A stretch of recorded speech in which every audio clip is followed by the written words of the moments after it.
Tama ba akong tao? Wala ba akong kwenta? Kuya, sa lahat ng tanong mo, ang sagot, hindi. Hindi.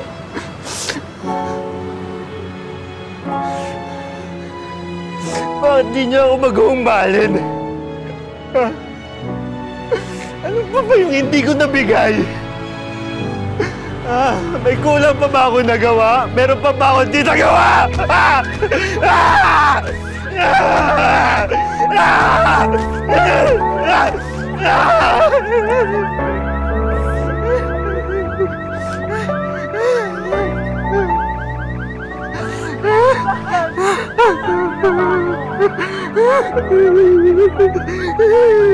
Si Emma yung mali. Hindi niya nare-realize na ikaw yung totoong nagmamahal sa kanya. Akala ko tinanggap ka na ako sa buhay niya.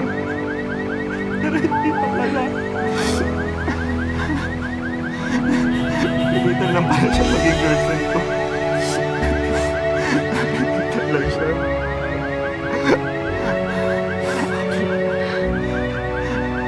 Talaga, wala lang ako sa buhay.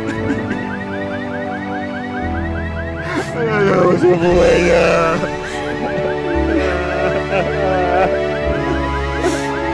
Ah!